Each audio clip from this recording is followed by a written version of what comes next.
बिस्मिल्लाहिर्रहमानिर्रहीम। Welcome to math knowledge channel. So students, आज की इस वीडियो में मैं आप लोगों के साथ MTH 101 का जो फ़ाइनल का पेपर है, ठीक है, जो कि आपके करंट फाइनल पेपर हो रहे हैं, उसमें से एक पेपर जो है वो मैं आप लोगों के साथ उसका सल्यूशन जो है वो शेयर करने जा रहा हूँ। वीडियो को स्टार्ट करने से पहले जो भी मेंबर इस वीडियो पर नए आए हैं, काइंडली चैनल को लाजमी सब्सक्राइब कर दें। वीडियो अगर अच्छी लगे तो लाइक कीजिएगा, और अगर किसी चीज़ में कोई प्रॉब्लम हो तो आपने कमेंट में पूछ लेना है। और अगर आप लोगों को MTH 101 का या किसी भी MTH का कोई पेपर मिलता है जो आप सॉल्व करवाना चाहते हैं, तो वो आप मुझे कमेंट में बता दीजिएगा, तो मैं इंशाल्लाह आप लोगों को वो सॉल्व करके शेयर कर दूंगा। तो क्वेश्चन नंबर 1 हमारे पास है जी, एवेल्यूएट द लिमिट है हमारे पास x approaches to 2 x² - 4 by x - 2। अब देखें क्वेश्चन में कुछ इस तरह से है कि अगर हम इसमें डायरेक्ट लिमिट पुट करेंगे तो देखें जैसा कि आपको नज़र आ रहा है, जैसे मैं इसमें लिमिट जहाँ पे x होगा वहाँ पे 2 पुट करूँगा तो 2 की 2 बन जाएगा, 4 एज इट इज़ आ जाएगा। x की जगह पे 2 पुट करूँगा, फिर 2 - 2 हो जाएगा नीचे, तो 4 - 4 बनेगा ऊपर, 2 - 2 बन जाएगा नीचे, 0/0 फॉर्म बन जाएगी, ठीक है। तो उस सूरत में जब हमें 0/0 फॉर्म मिल जाए तो हम क्या करते हैं, हमारे पास 2-3 मेथड हैं इसको सॉल्व करने के। या तो आप क्वेश्चन को सॉल्व कर सकते हैं, थोड़ा सा सिंप्लीफाई कर सकते हैं, या फिर आप इस पर डेल हॉस्पिटल का रूल भी लगा सकते हैं। तो ये आपकी अपनी मर्ज़ी होती है, ठीक है। लेकिन इस क्वेश्चन में देखें, x की स्क्वायर जो -4 था ऊपर, इसे हम इस तरह से लिख सकते हैं कि x का भी होल स्क्वायर और 2 का भी होल स्क्वायर, दरमियान में माइनस है जिससे वो a², याद है ना आपको फार्मूला a² - b² का, डेफिनेटली वो किसके इक्वल होता है, a - b और a+b, ठीक है। तो इसी तरह से मैंने पहले उसको फॉर्म बनाई है, फिर मैंने उसे एक दफ़ा पॉजिटिव और नेगेटिव का लिखा है, फिर जो नेगेटिव वाला होगा वो नेगेटिव वाले जिससे नीचे से कैंसिल हो जाएगा, हमें सिर्फ और सिर्फ जो ऊपर बचेगा वो x+2 बचेगा। ऐसा हमने क्यों किया है, देखिए अब जो हमें चीज़ बची है, तो उसमें जब मैं लिमिट x अप्रोचेस टू 2, यहाँ जहाँ पे x है वहाँ पे जब 2 पुट करता हूँ तो मुझे 2 + 2 4 मिल जाता है। तो ये आपका फाइनल आंसर है ठीक है। आप देख सकते हैं अगर इस तरह का क्वेश्चन आ जाता है, इससे हट के क्वेश्चन भी आ जाता है ना आपके पास कोई भी, तो आपने उसे सिंप्लीफाई करने की कोशिश करनी है। हाँ, अगर फार्मूला नहीं बन रहा होता तो आप इसे ऐसे भी कर सकते थे कि जो x का स्क्वायर ऊपर वाले का अलग से डेरिवेटिव ले लें, ठीक है। जैसे कि ऊपर वाले का डेरिवेटिव और मैंने लेना था तो 2x आना था, और नीचे वाले का x का 1 आना था, 2 का 0 आना था, तो वो नीचे 1 बन जाना था। अब आप इसमें लिमिट पुट करेंगे ना जब 2 x की जगह पे 2, तो तब भी आपको आंसर 4 ही मिलना था, ठीक है। डेल हॉस्पिटल से भी कर सकते हैं आप, ऐसे भी कर सकते हैं जैसे आपको आसान लगे, ठीक है।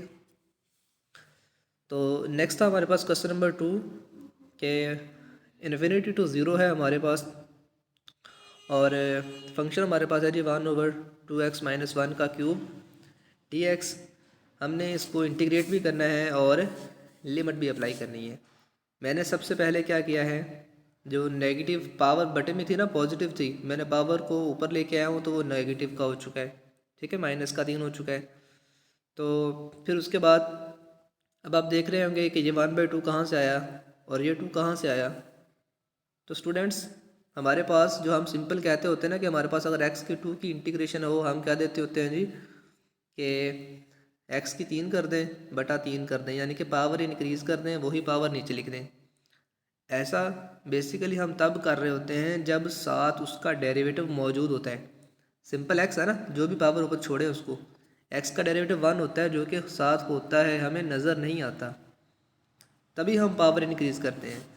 लेकिन इस क्वेश्चन को अगर मैं देखूं तो 2x - 1, तो 2x - 1 का डेरिवेटिव आपको पता है ना, 2x का 2 आ जाना है, 1 का 0 आ जाना है, तो साथ 2 होना ज़रूरी है अगर आपने पावर को इंक्रीज़ करना है।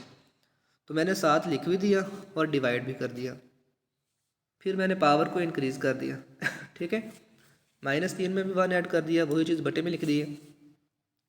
फिर उसके बाद क्या किया मैंने, -3 + 1, ठीक है, वो बन जाएगा -2, और बटे वाले -2 ने साथ वाले 2 से मल्टीपल होके -1/4 बना दिया।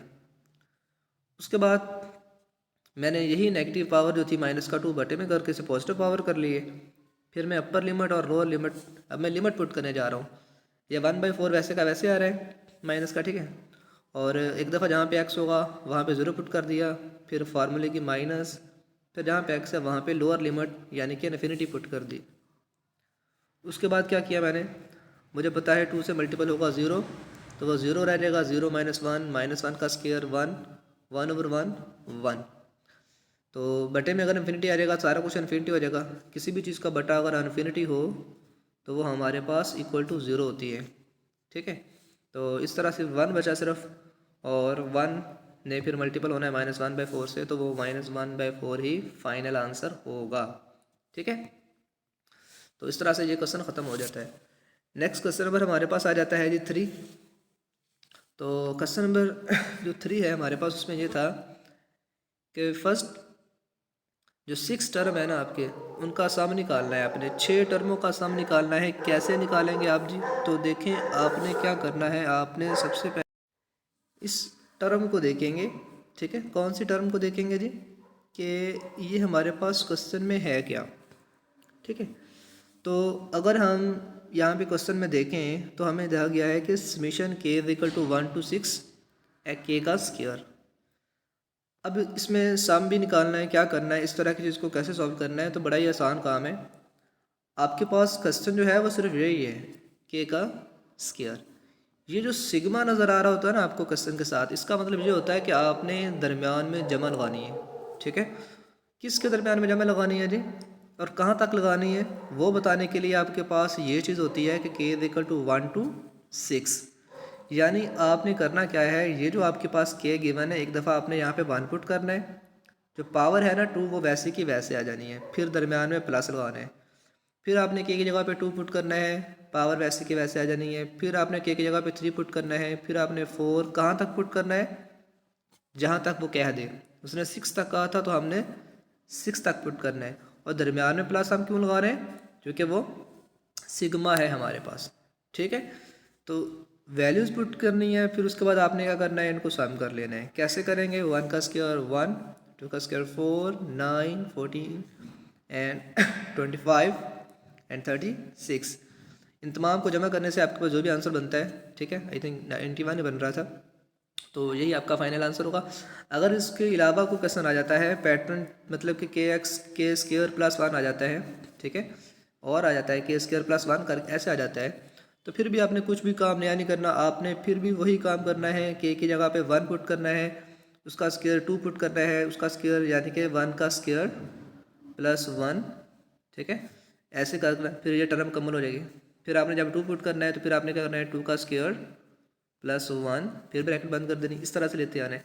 तो जो भी वहाँ पे चीज़ होगी आपने उसके अकॉर्डिंगली वहाँ पे चीज़ें लेते आना है। तो इस तरह से ये क्वेश्चन आपके सॉल्व हो जाता है। क्वेश्चन नंबर 4 आपके पास जो आ रहा है वो है जी के सॉल्व इनइक्वालिटी। हमारे पास एक क्वेश्चन गिवन है जी -9 लेस है 1 से, 1 - 2x से, और 1 - 2x लेस है जी 6 से। इसको सॉल्व करना है आपने। तो कैसे सॉल्व करते हैं अनइक्वलिटीज़ वाले क्वेश्चंस को, तो देखें आपने सबसे पहले फोकस करना है कि जो दरमियान में चीज़ आ रही है ना उसके एक्स वाले के साथ क्या चीज़ है। दरमियान में जो है एक्स वाले के साथ वो है 1, तो आपने इसे ख़त्म कैसे करना है, -1 इसके साथ लगाना पड़ेगा। फिर आपने ओवरऑल पूरे के साथ -1 कर देना है, -1 इसके साथ भी कर देना है, -1 मिड वाले के साथ भी करना है, और -1 इधर 6 वाले के साथ भी करना है। तो ये देखें ये -10 हो गया, वो -1 +1 से ख़त्म हो जाएगा, और -1 + 6 के पॉजिटिव का 5 हो जाएगा। फिर आपने दरमियान वाले को x बनाना है अकेला, तो तभी तो वो सॉल्व होगा। फिर आपने क्या करना है, अब देखें उसके साथ माइनस है, और ये बात ज़रा गौर से सुननी है, जब भी उसके साथ माइनस हो तो आपने माइनस वाली चीज़ से जब भी डिवाइड करवाना है उसे ख़त्म करने के लिए, तो आपने इनके साइन चेंज कर देने हैं। जो पहले लेस था वो ग्रेटर कर देने, बाकी माइनस से माइनस कैंसिल, 5 आ जाएगा, ये सारा कैंसिल होकर एक्स आ जाएगा और ये माइनस का 5/2। नेक्स्ट क्वेश्चन आपके पास आ जाता है जी, use cylindrical shell find volume of the solid generated by the region between y equal to x and x axis along the x axis है जी इन इंटरवल 2 to 5। तो यूजिंग द सिलेंड्रिकल शेल आपने find करना है जी volume solid generated का। आपको reason क्या है जी कि y इक्वल टू x है और अलॉन्ग द x एक्सिस है और इंटरवल आपके पास है 2 व 5 है। तो आपको सबसे पहले इसका फार्मूला आना चाहिए जी। फार्मूला हमारे पास है जी वॉल्यूम ऑफ सॉलिड जनरेटेड का, कि हमारे पास एक लिमिट होती है, लिमिट आपकी क्या है, ये वाले इंटरवल है, बाकी 2 भी कांस्टेंट है, पाई भी कांस्टेंट है, एक्स आपका क्या है जी, एक्स आपका एक्स एक्सिस की वजह से आ रहा है, ठीक है। और एफ ऑफ एक्स का मीन आपको वाई इक्वल टू जो भी दिया गया हो, और डी एक्स आपका इंटीग्रेशन के अकॉर्डिंगली, ठीक है। तो अब देखें 2 भी वैसे का वैसे आ जाएगा, पाई भी वैसे का वैसे आ जाएगा, और a to b जो मैंने लिमिट लिखी है उसमें क्या आ जाएगा 2 to 5 आ जाएगा, ठीक है। मैं ज़रा इसको ऊपर कर देता हूँ जी। तो देखें 2 से 5 2 पाई एक्स एक्स आ जाएगा, और एफ ऑफ एक्स जो कि y का आंसर था, जो x था वो मैंने पुट कर दिया। अब 2 पाई, इसके बाद क्या करना है, ये 2 पाई जो है ना ये कांस्टेंट था, बाहर आ जाएगा, और x आपस में मल्टीपल होके x का स्क्वायर बना देंगे, ठीक है। और जब आप इसकी इंटीग्रेशन करेंगे x के स्क्वायर की तो वो बन जाएगा x का क्यूब, और x का क्यूब बाय 3 आपके पास इस द फाइनल आंसर आ जाता है।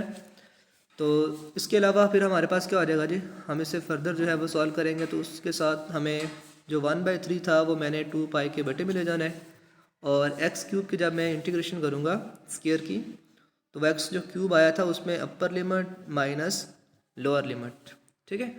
तो अपर लिमिट मेरे पास 5 थी, वो मैंने एक्स की जगह पे पुट कर दी, लोअर लिमिट मेरे पास 2 थी, वो मैंने एक्स की जगह पे पुट कर दी। दैन फर्दर हमारे पास क्या रहेगा कि 5 का क्यूब जो होता है वो हमारे पास 125 होता है, और 2 का क्यूब जो होता है वो हमारे पास 8 होता है। तो इनको फर्दर हम हल करेंगे तो 117, और फिर उसको मैं अगर मल्टीपल करूँ 2 से तो 236 34 pi by 3, that is the final answer, ठीक है। तो जी, तो नेक्स्ट क्वेश्चन जो है हमारे पास क्वेश्चन नंबर 6 आ जाता है। तो क्वेश्चन नंबर 6 में उसने कहा है जी कि फाइंड मैक्लैरन सीरीज़ है ऑफ ई की पावर एक्स, जिसमें polynomial P0 P1 P2 P3 and up to so on Pn हमने फाइंड करने हैं।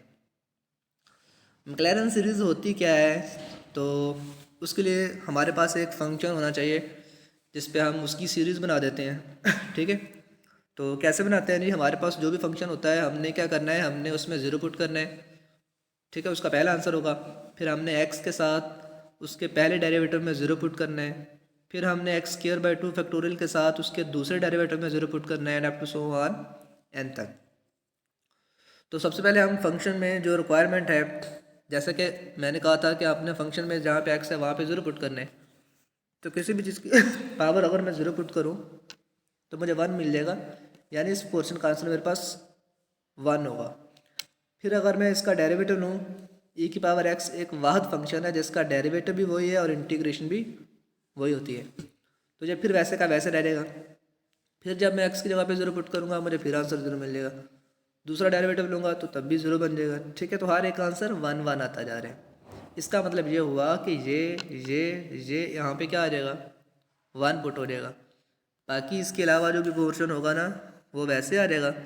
तो देखिए मैंने वैल्यू पुट की 1 + x² by 2 factorial plus x³ by 3 factorial and up to so on infinity. तो ये मैंने क्वेश्चन को सॉल्व कर लिया है, ठीक है। इस तरह से हम मैक्लैरन सीरीज़ को बनाते हैं कि हमने फंक्शन का डेरिवेटिव लेना है, ठीक है। डेरिवेटिव लेते हैं ना 3 4 ले लें आप, ठीक है, ज़्यादा लेने की ज़रूरत नहीं है, जस्ट आप 3 डेरिवेटिव ले लें और फिर आपने उनमें ज़ीरो पुट करते जाना है और आंसर लेते आना है। और वहाँ पे ये जो मैंने आपको फार्मूला बताया है f(0), यानी पहले भी ज़ीरो पुट करना है, फिर वो डेरिवेटिव लेके भी ज़ीरो पुट करना है, फिर दूसरा डेरिवेटिव लेके भी ज़ीरो पुट करना है, तीसरा भी, और फिर यहाँ पे ये मिस्टेक है, यहाँ पे आपने थर्ड डेरिवेटिव ले रहे हैं, ठीक है। यहाँ पे मैंने 2 लगाए हुए हैं प्राइम, 3 प्राइम लगाने हैं यहाँ पे, ठीक है। तो नेक्स्ट हमारे पास क्वेश्चन नंबर 7 आ जाता है जी। तो ये क्वेश्चन जो है वो समझने के लिहाज से बहुत इंपॉर्टेंट है कन्वर्ज और डाइवर्ज का, कि हम सीरीज़ को कन्वर्ज और डिवर्ज कैसे बताते हैं, कैसे पता चलता है जी कि सीरीज़ आपके पास कन्वर्ज है, और कैसे पता चलता है कि सीरीज़ आपके पास डाइवर्ज कर रही है। सो हमारे पास हमने for describing the converge and diverge, हमने जो भी क्वेश्चन होगा उसमें से हाईएस्ट पावर जो होगा ना वेरिएबल, उसको उठा लेना है। और यहाँ पे देखें तो वो के का क्यूब है, बाकी मैंने सारा छोड़ देना है, सिर्फ हाईएस्ट पावर वाले को मैंने उठा लेना है। तो आप देख सकते हैं मैंने 1/k का क्यूब, उसका जज़र जो है वो मैंने उठा लिया, बाकी मैंने ख़त्म कर दिया। अब k की पावर 3 थी, ऊपर जज़र था, इसका मतलब ये था कि पहले अगर मैं ये देखूं तो k के ऊपर तो क्यूब था ही ना, ये वाला, ठीक है, और जज़र का होता है 1/2, तो फिर ये आपस में मल्टीपल होकर 3/2 पावर बन जाएगी बटे के अंदर, जो कि आपको यहाँ पे नज़र आ रही है। तो अब देखें, जब भी आपके पास डिनोमिनेटर में वेरिएबल की पावर 1 से ग्रेटर हो जाए ना, जब भी, यानी ग्रेटर पावर अगर हो जाए 1 से डिनोमिनेटर बटे में, तो आपने हमेशा कहना है कि ये सीरीज़ जो है ना आपके पास कन्वर्ज करेगी। ऐसा क्यों है? देखें, अगर बटे में किसी भी चीज़ की पावर अगर मैं 2 की फ़र्ज़ कर लूँ, तो 2 की पावर 2 हो, ठीक है, चूँकि ये वेरिएबल है ना मेरे पास, मैं कोई भी वेरिएबल ले लेता हूँ, तो 2 अगर पावर 2 ही ले लेता हूँ, तो एक दफ़ा अगर मैं 1 पुट करूँगा, 2 पुट करूँगा, तो आंसर नीचे बड़ा होता जाएगा, और आंसर जितना बड़ा होता जाएगा, जितना बड़ा होता जाएगा, वो आंसर उतना ही छोटा करते करते एक पॉइंट पे आ जाएगा। यानी वो 1 से छोटा होता होता, लेकिन वो 1 और 0 के दरमियान में रहेगा, वो कन्वर्ज करेगा। डाइवर्ज कब करता होता है? जब आपके पास बटे वाले में डिनोमिनेटर में पावर 1 से लेस होती। 1 से लेस का क्या मतलब था? यानी कि हमारे पास 1/2 होता, ठीक है ना, 2/3 होती, यानी कि 1 से लेस होती पावर, तो वो डिवर्ज हो जाना था। ठीक है, आई होप कि आपको इनका कंसेप्ट मिल गया होगा। मिलते हैं इंशाल्लाह नेक्स्ट वीडियो के साथ। तो अगर आप लोगों को लास्ट में ये कहूँगा, अगर आप लोगों को कोई पेपर वगैरह मिलता है तो आप मुझे लाजमी शेयर कर दें, मैं आपको इंशाल्लाह उनका सलूशन जो है वो आप लोगों के साथ शेयर कर दूँगा। अल्लाह हाफिज़।